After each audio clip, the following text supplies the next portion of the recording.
Welcome to West Virginia Beer Roads, a podcast all about beer from a West Virginia perspective.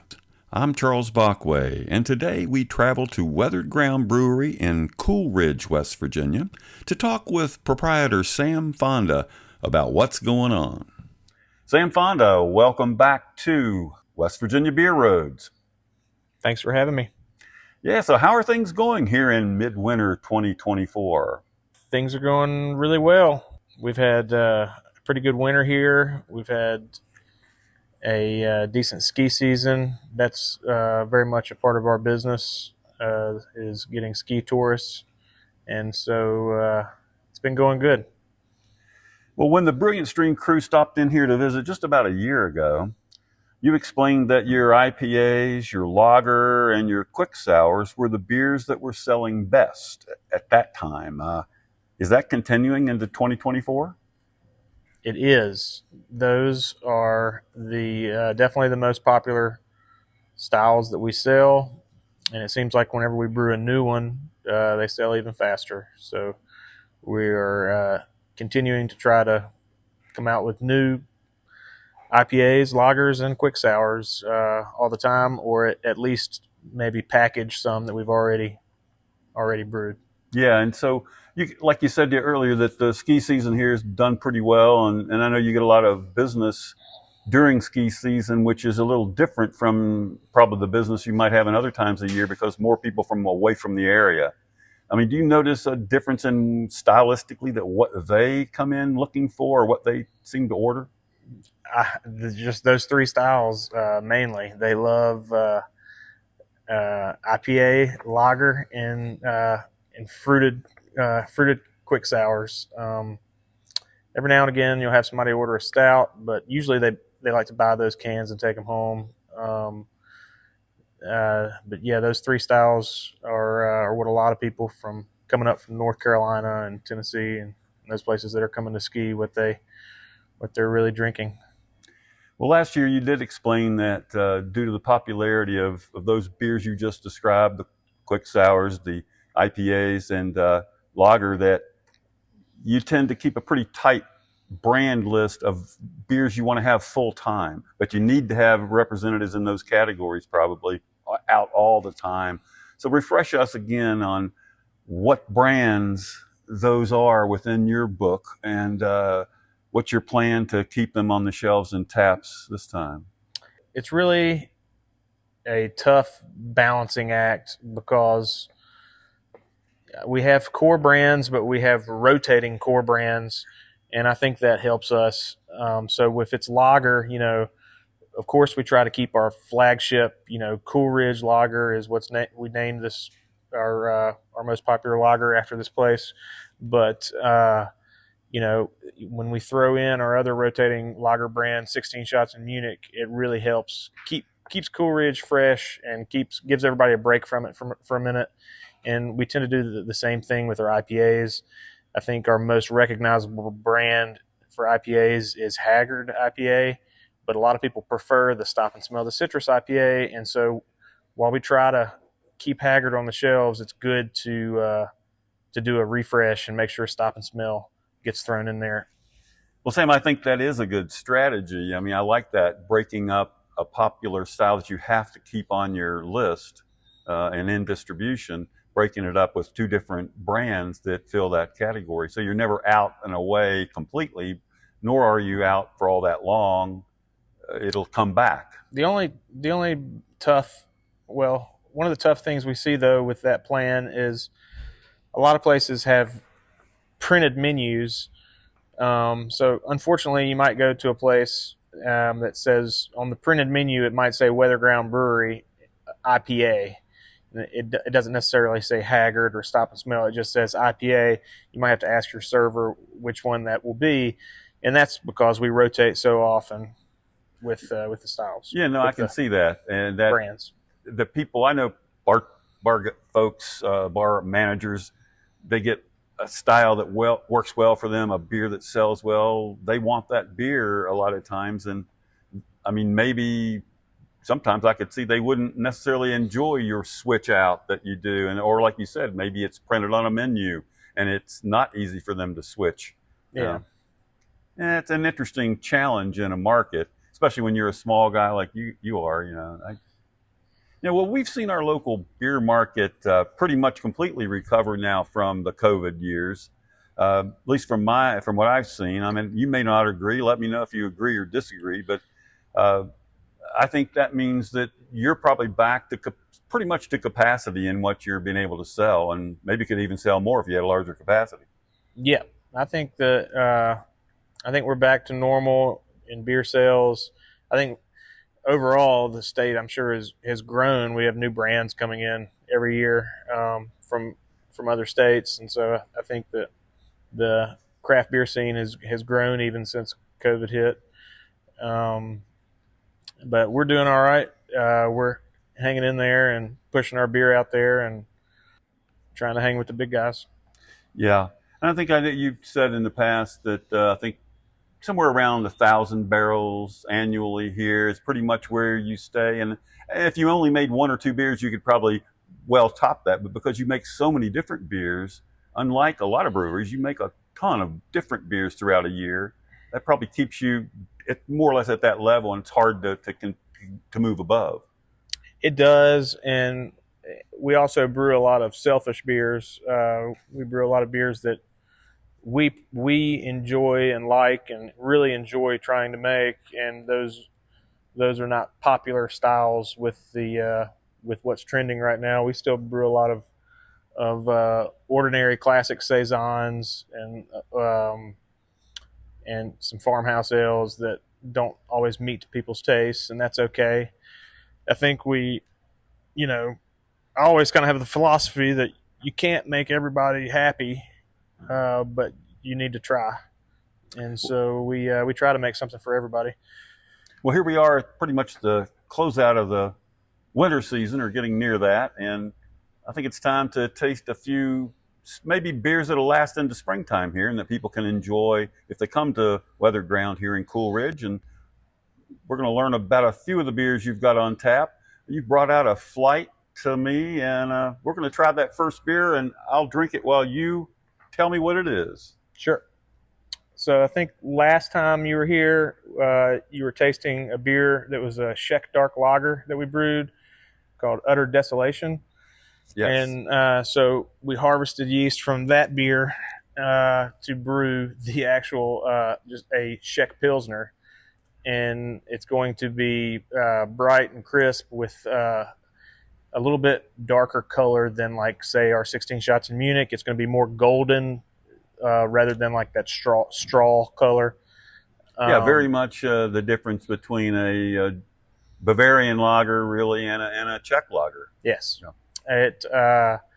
It turned out wonderful. That one is all Anthony Metter.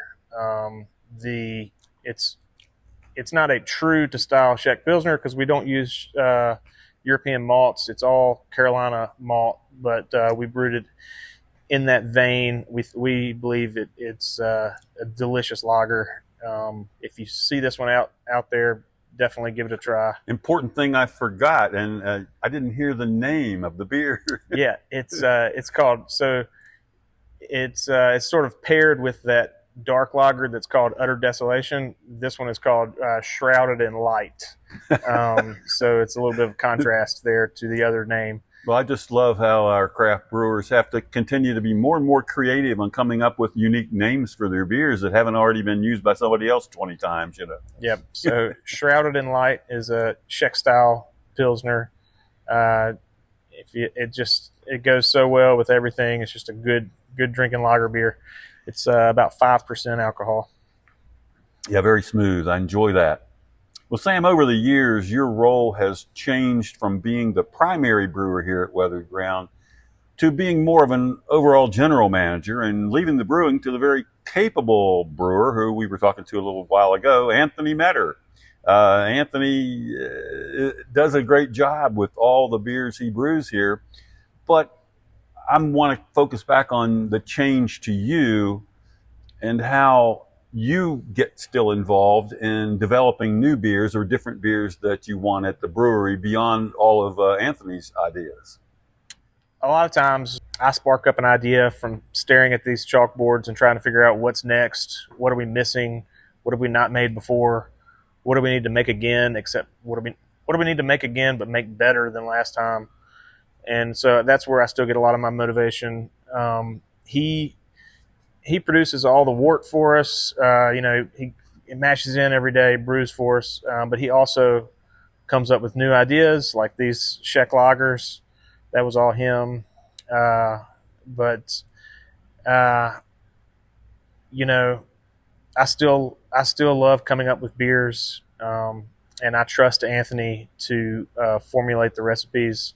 A lot of times I'll look at his recipe and say that looks good. A lot of times I just trust him to formulate it, and I try not to get in his way. He's become so talented at it. And so, Yeah, that's got to be great to have a key employee like that you can trust to that level, especially in a place where, you've got to hit right. You have to hit the. I can't tell you how many times recently I'll come in the day after we've made the beer and look at the recipe sheet and say to myself, why did he do that? And I'll be a little bit angry. And then the beer comes out and it's couldn't be happier. So, yeah. And I know you've your experience back in North Carolina for a number of years working at a couple breweries there, that you've worked with a lot of different brewers and brewer talents. So I think you're probably in a pretty good position to judge a guy that's got it. Mm-hmm. Yeah. Yep, he definitely does. Great attention to detail. Really, really takes pride in. I've always said he's the malt master. He really knows barley and wheat and oats and rye, corn and everything else. He does his homework, and yeah, he's the man. Well, it's making me thirsty again, and I'm looking forward to this sample beer number 2. So explain that one as we taste it. Sure. This beer is called Journey to Avalon. It is our second beer made with Avalon barley from Virginia.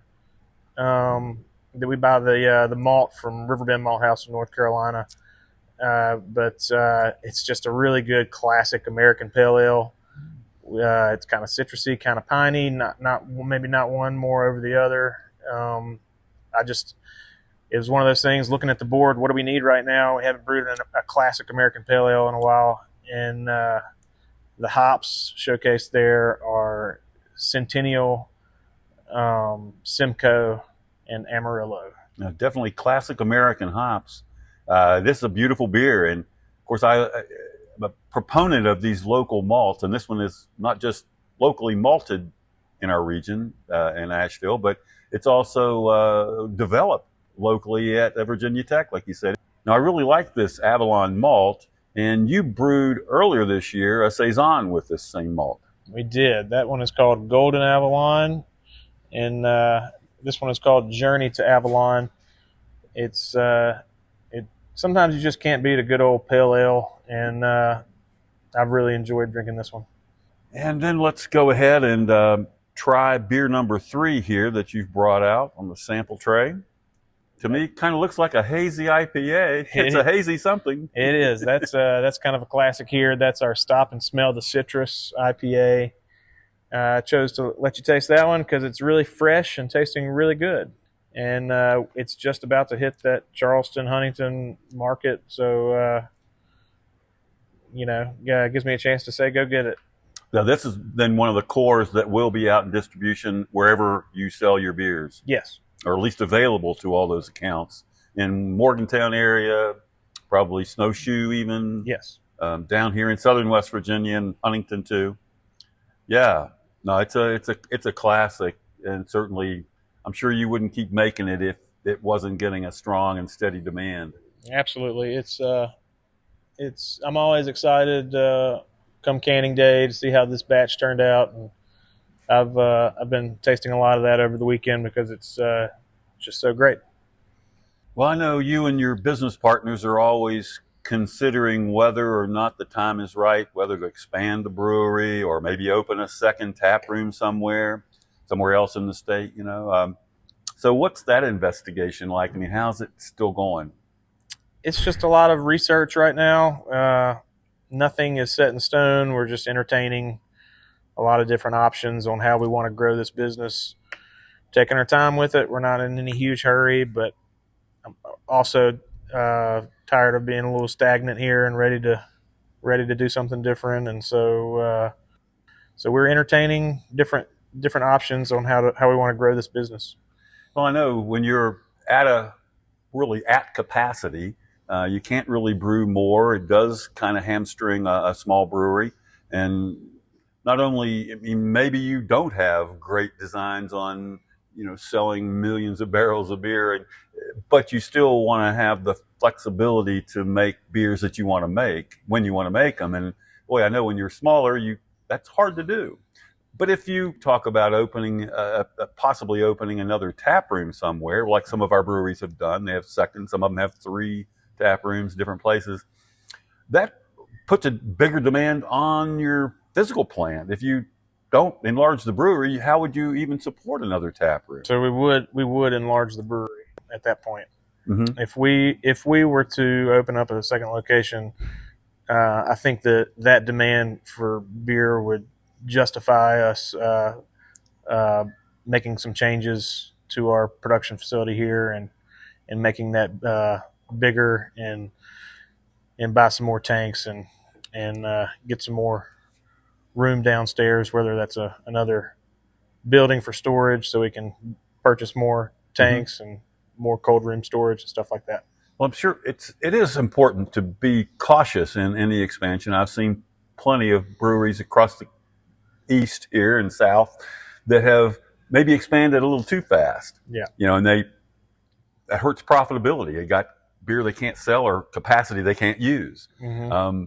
And sometimes never get into it. But it is also important that you want to make this a good business and make some money. And yeah. I know it probably pulls you different directions, and I can't imagine because I'm not owning a brewery, but I guess it's a big decision.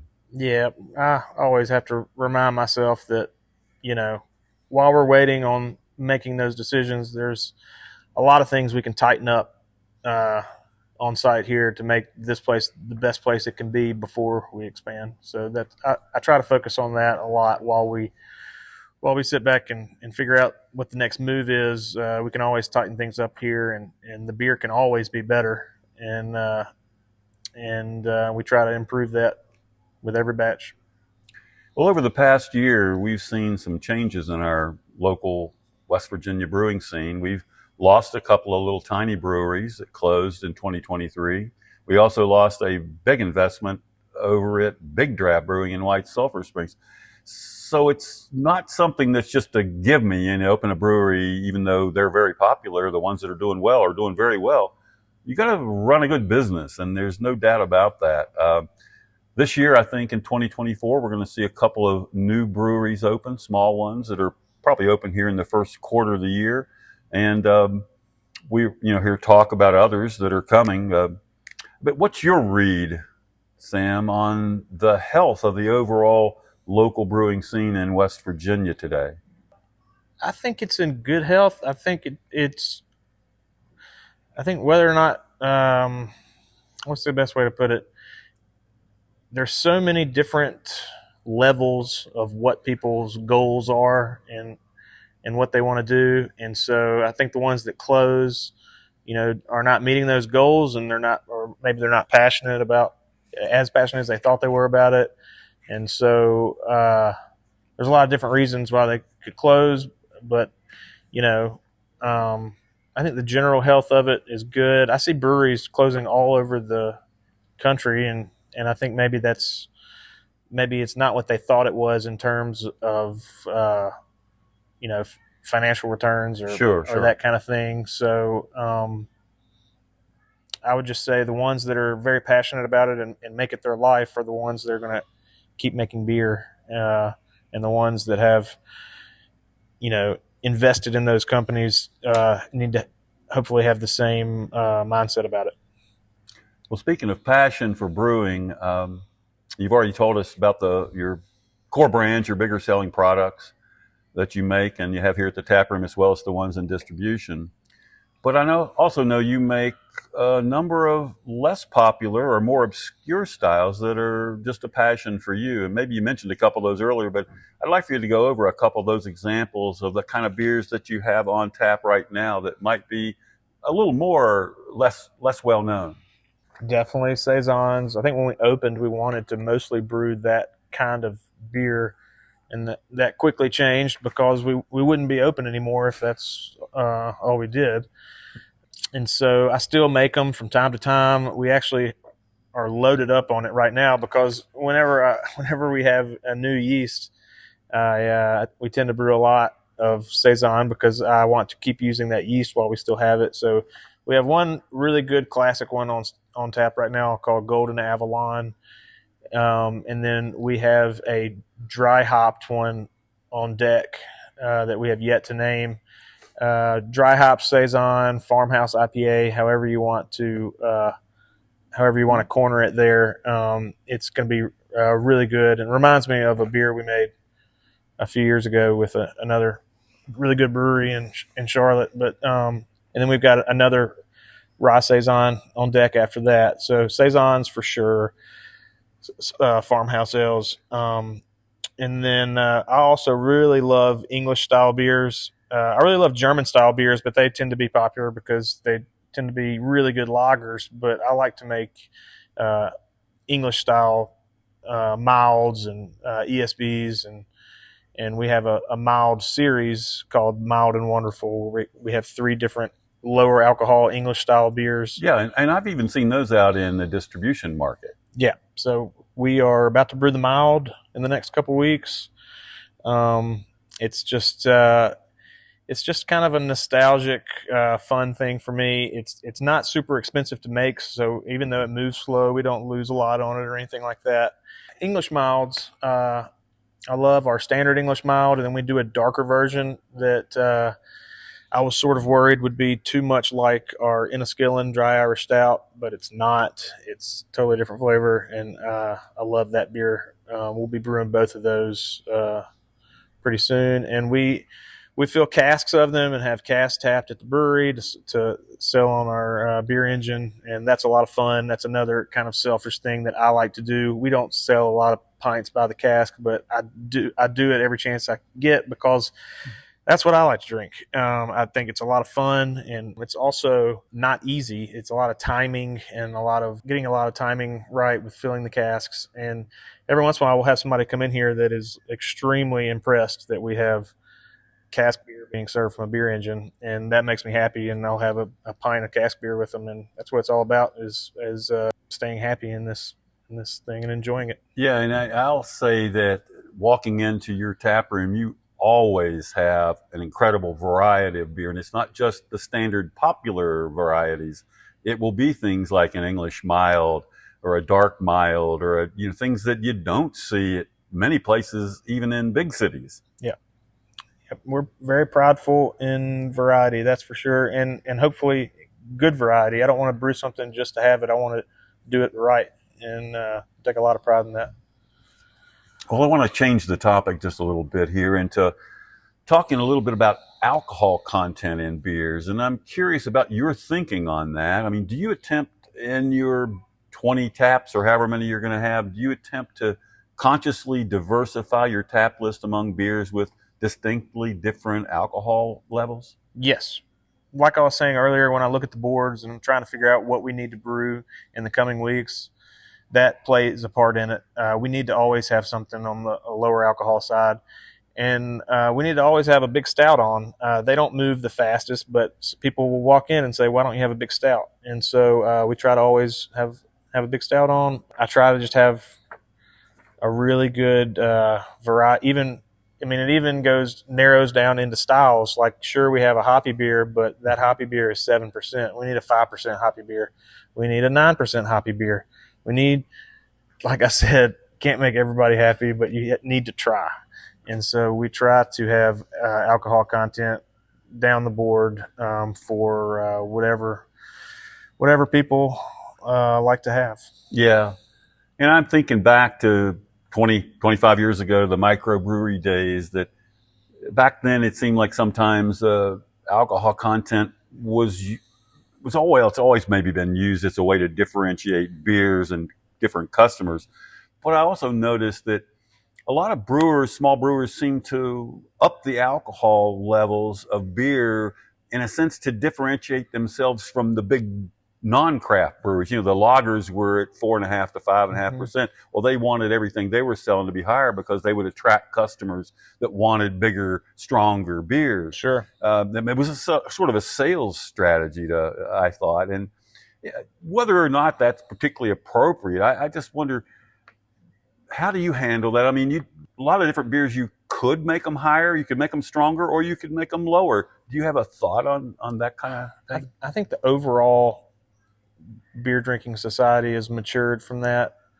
I mean, I still see those people that give me the strongest thing you got type of people, because they're only here for one beer, and they just got off work and they want that one beer to count. So I get it, but I have so many customers that want the lightest thing we have, and that's okay. They're here to hang out all night for the music, and so they need that 4% beer, that 5% beer. They don't want the 10% barley wine.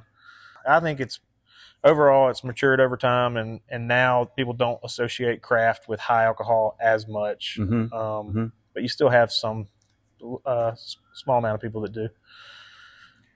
Well, when it comes to the topic of moderation, in drinking, and the fact that, it's certainly illegal for any bar to overserve, technically, how do you handle that? I mean, what measures do you take to control that? I mean, do you train your staff? I mean, how do you deal with that, the trying not to overserve people at your own pub? We train our staff for sure. They're on basically two things. One, how much have you served that person? And it's unfortunate, but a lot of times people will be angry if they get cut off by how many beers they've had. But I'm sorry, that's just part of it. So we train them not to overserve, and we also train them on how to tell if somebody has had too much to drink, because a lot of times somebody will come from somewhere else, or just maybe be drinking moonshine in the parking lot. I don't know. But, they're fine when they walk in the door, and after they have one beer, they're not fine. And that's because they've already been drinking before they ever got here. And so we train them to basically don't serve drunk people. And so that's part of being a bartender. You got to be able to make judgment calls, and you got to be able to tell people, I'm sorry, but I can't serve you anymore. Well, it's also a part of the management philosophy at the establishment, and I'm glad to hear that your management philosophy does emphasize not overserving. Yeah. Well, let's move on now to our final beer sample of today. And what beauty did you bring me for the fourth sample? Well, I know that you don't love really big dark stouts, but I would be doing myself a disservice if I didn't try to market this beer as it goes out into the local beer markets. This is called To the Gills. It is a double mashed imperial stout, pastry stout, you might say, that type of thing. We aged it in rye whiskey barrels from Smooth Ambler, and then we mingled in macadamia and coconuts.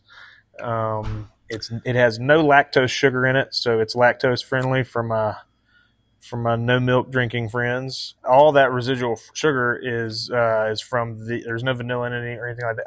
All the residual sugar is from the grain. Yeah.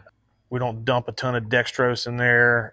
There's no lactose sugar. There's no maltodextrin in it. It's very rich and nutty. Yes. Those beers are always fun because that taster glass is way more than enough for me. But those beers are always fun because they change with every sip as they warm up. Like when I get that cold off the tap, it's like all chocolate at first, and then the second sip is like, I get a lot of the nuts, and then it's like after you swallow, it's like that coconut is so there, and then the rye whiskey barrel, you definitely get some whiskey warmth and some some whiskey characteristics. It's very complex, and To the Gills, it is complex to the gills. Mm-hmm. There's a lot going on in that beer. Mm-hmm. It may be my favorite big stout we've done, but I do want to do another one soon, just for fun. Just kind of throwing in fun stouts here and there. I don't know what that will be yet, but we'll do another fun big stout soon.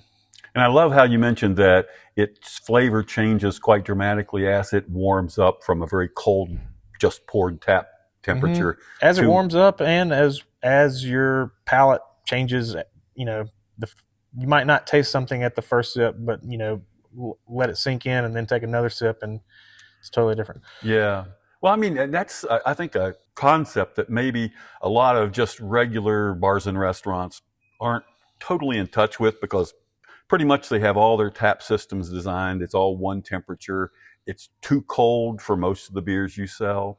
Yet that's what people learn to drink their beer, because that's the way it's served at a bar. Mm-hmm. And many beers change quite dramatically as they warm up to a more suitable temperature for that beer. I know, like a lot of IPAs, when you first taste them very cold, all you get is bitterness. Mm-hmm. You don't get the beautiful flavors from the hops that they've put in that beer, and the malts as well. And then as it starts to come a little bit warmer, and what I call cool, not warm, but cool temperature, you pick up all those other flavors that are in that beer. And that's when the beauty of the beer really comes out and the appreciation is.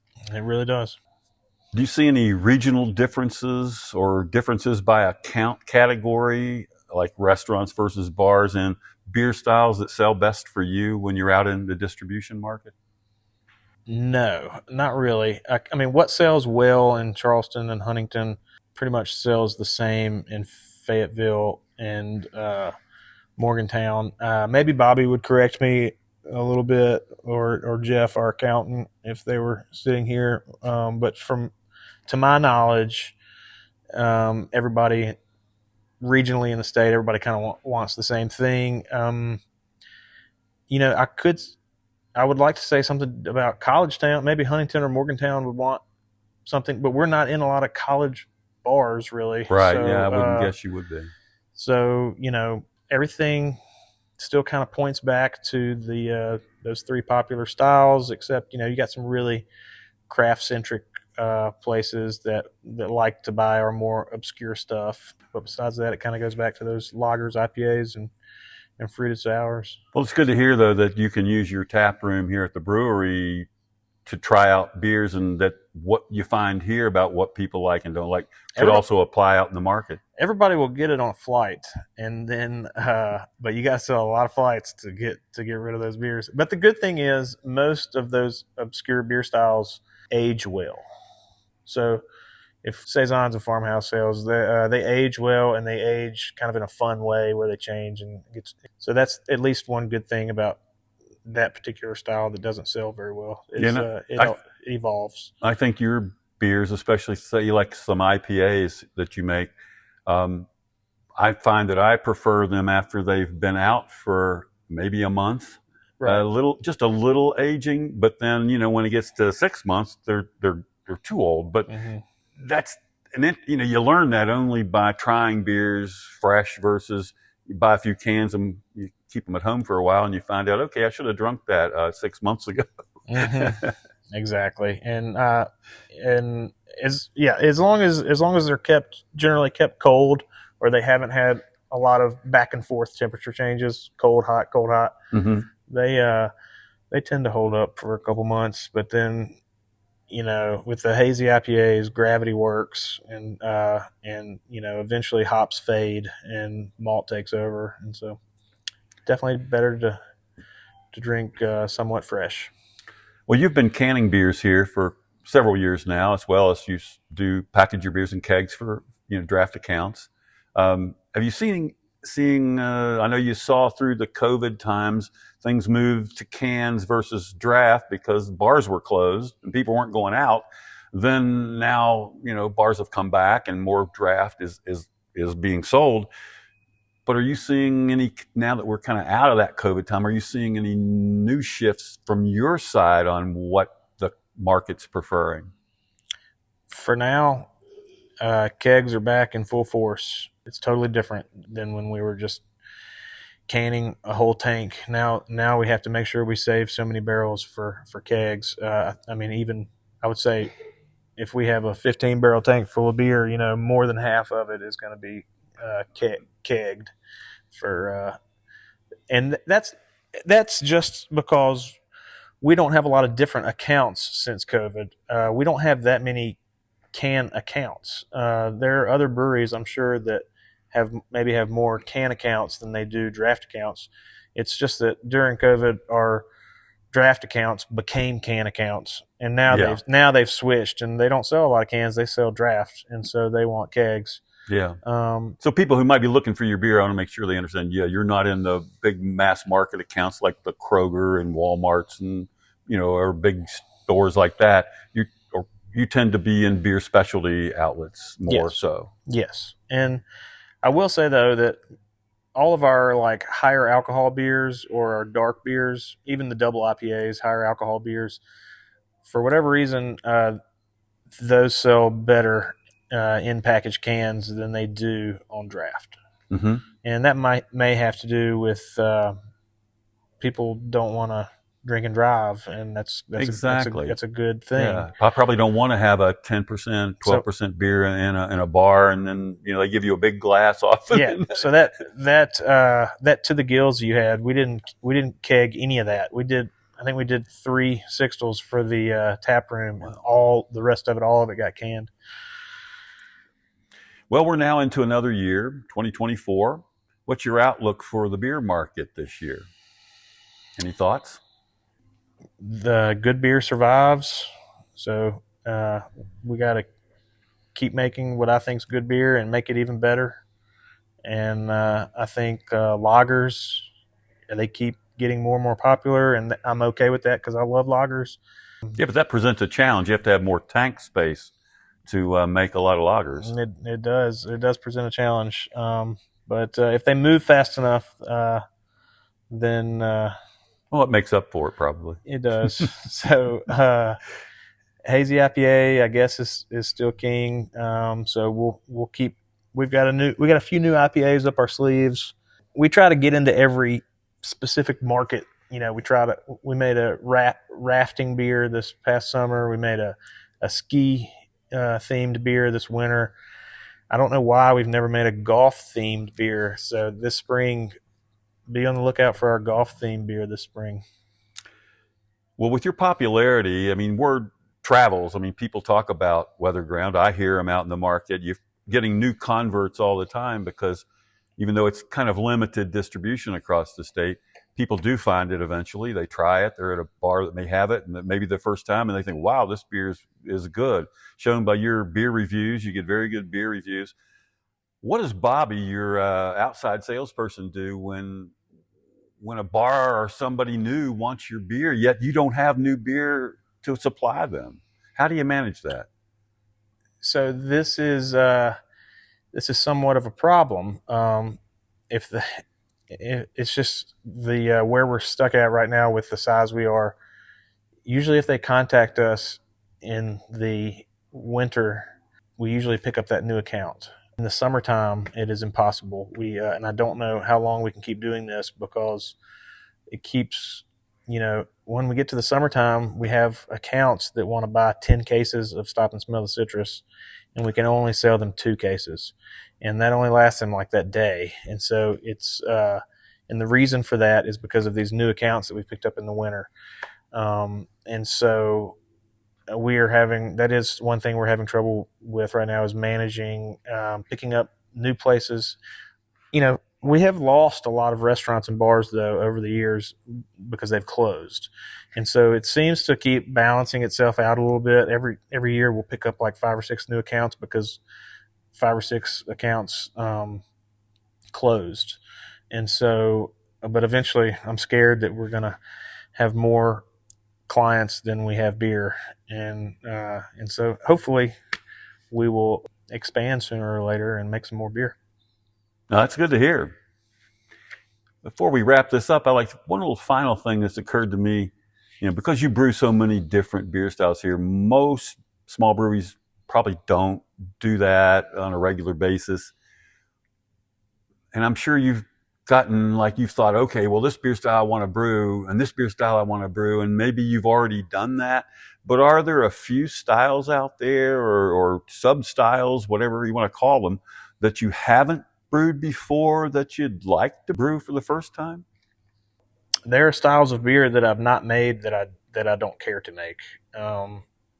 But as far as things that there's still some outliers out there that we haven't made. I think we're brewing a beer this spring/summer with friends of ours in North Carolina that are kind of famous for their rock beers, and so I guess might do our first Stein beer with Fauna Flora this summer, and that'd be fun. You might explain that rock beer to... Yeah, so all the heating process, it's kind of an ancient process, but all the heating from the brewing process, instead of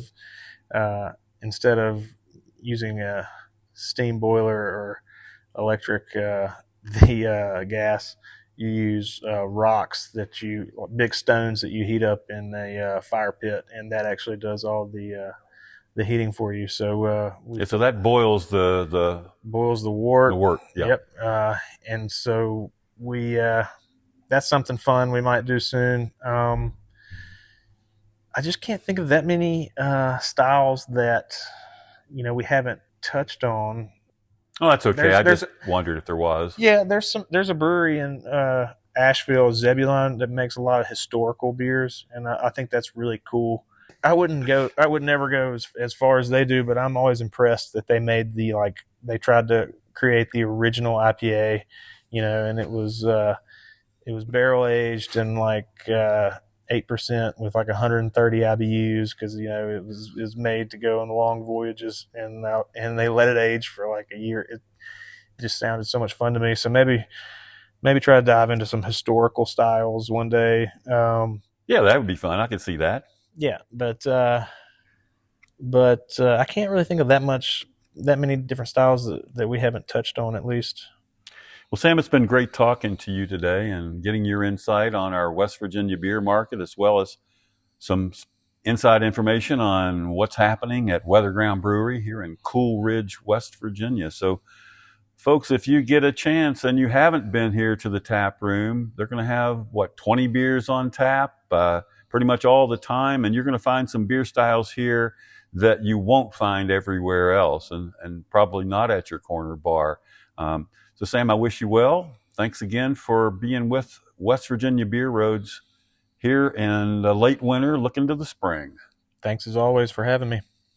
This brings us to the close of another podcast. Remember, you can subscribe on Apple, Spotify, or your favorite podcast host. Thank you for listening to West Virginia Beer Roads. West Virginia Beer Roads is a production of BrilliantStream.com.